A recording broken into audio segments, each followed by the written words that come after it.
Okay, I want to talk about, once I've got this camera over my head, cutting the rubber, priming it so the tool is ready to go.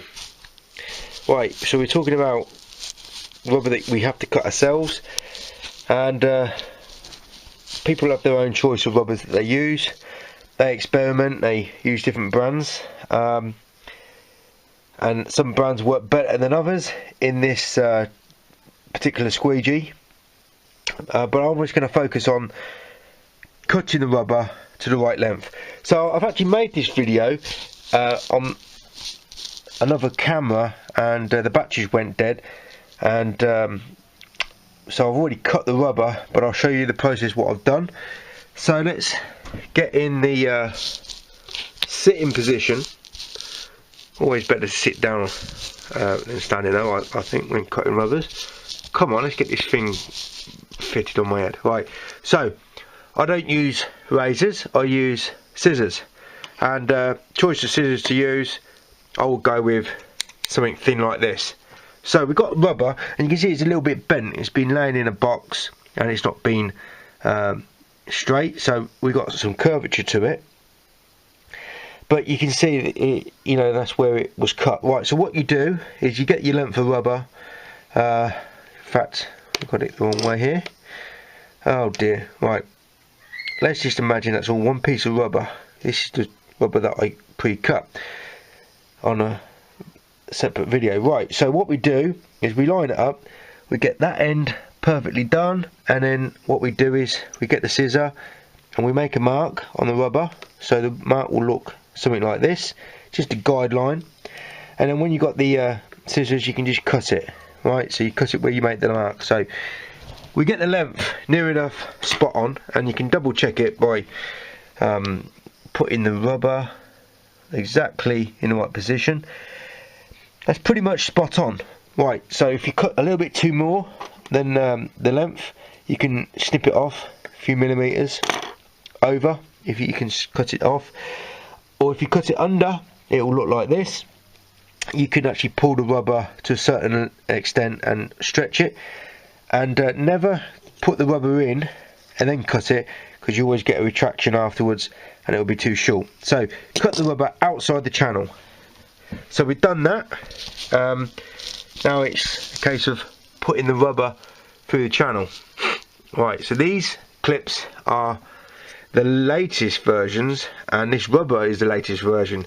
So what we got is an extra thick bulb on the rubber, and we got an extra tight clip. So it's going to be hard to thread through, so if you're having difficulty, it might be a good idea to wet the rubber, put a little bit of soap on it, and it will slide better. But I'm going to do it dry, just to show you how difficult it is. Right, so put it in, and you know, one of the hardest things is getting it in. Right, so okay, it's threading through now, and I'm pulling it. Really not going to want to be pulling it, because these are so tight now. You could actually stretch the rubber, feed it enough through, then you might be able to start pulling it, and it will pretty much slide in. But if that rubber gets snagged on here, then you can stretch the rubber. So that's why I like to feed it through first. You can actually, if you can wedge the squeegee into something, you can thread and push at the same time, which is kind of what I'm doing. Now you see how difficult it is because it's dry, but you know, this is what you have to do when you want the tool to work perfectly. It has to be tight fitting. So instead of people complaining about arcs and lines, well, you're now going to get people complain about, I can't thread the rubber through. But you can if you wet it up, and you can soap it up. And I never cut my rubbers unless in emergency. If I've damaged the rubber on the job, I always pre-cut my rubbers, maybe on a Sunday. I always check my rubbers, and if it needs changing or flicking over or whatnot, it's all done at the beginning of the week. For the working week starts on the Monday most of the time. Right, so we're still having difficulty pushing this through. Good example not to do it dry, right? Just put an hole in my bleeding trousers with this end clip, so nearly there.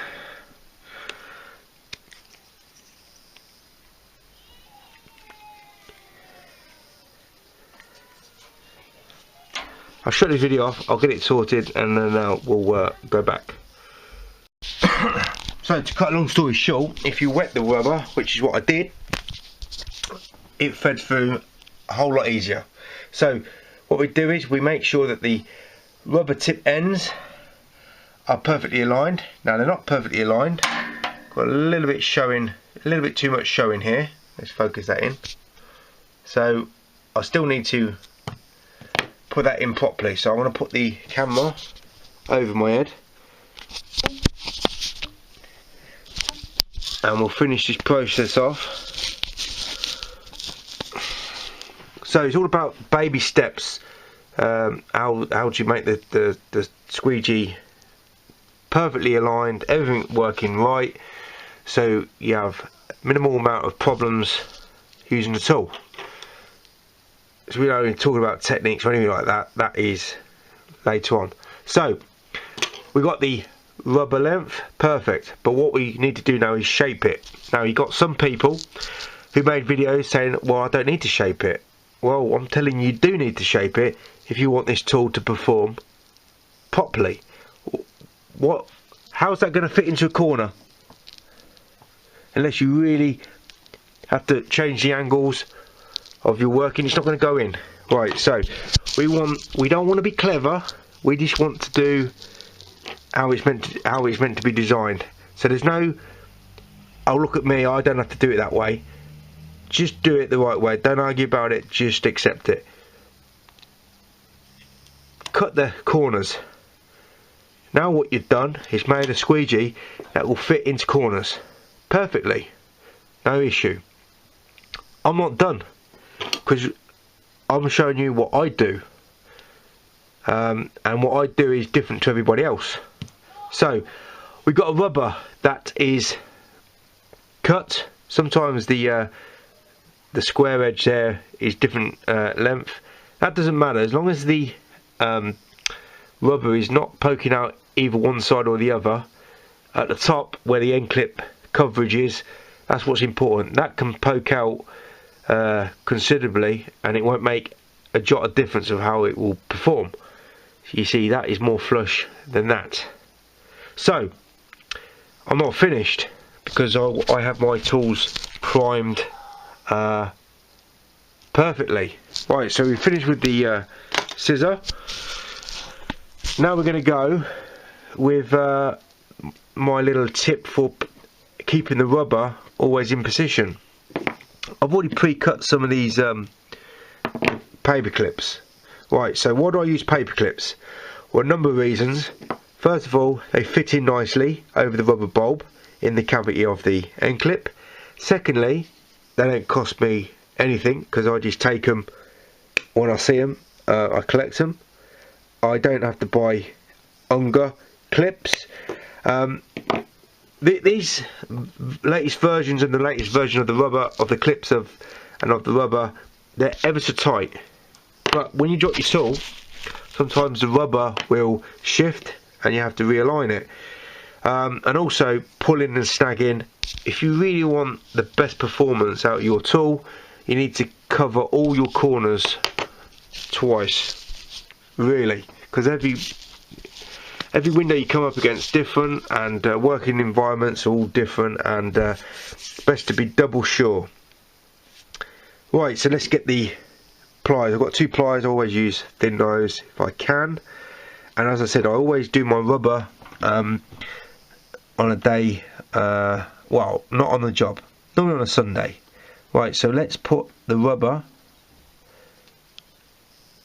and the paper clip together. Now that's really made that rubber tight. We don't need to cut a massive pin. Pins also work, because I also use pins like needle and thread pins. and I collect them when I do jobs where pins are in the job, like suit places, dress high, that kind of thing. But I never pay for it. I always take it, part of the payment. Hidden costs. There's this hidden costs of my work. Right, so let's pick up the next one. Because I've got this bloody camera in front of my eyes, it's hard to focus and work effectively. I've got all this much covered over my eyesight. So I use 4 clips most of the time on my end clips. So I've put 2 facing the back, and then we'll just shove it in here, always over the rubber bulb, in the top part of the cavity. Line it up, push it in, and they just stay there. Right, so if I drop my tool now, let's straighten this out. If I drop my tool, more than likely my rubber will never shift. And I was working the other day about 20 meters up in the air on a skylight in a roof on some scaffold, and I was using the pole and I flipped it over, and the tool fell off the pole and it landed 20 meters down on the floor. And you know, this was the accelerator as well. I thought, oh, that mechanism's broken, but the mechanism didn't break, and the actual tool did not shift. The rubber, the actual channel shifted, but the rubber stayed where it was. Right, this is bent. Oh, I can't grab it. Right, you get the idea.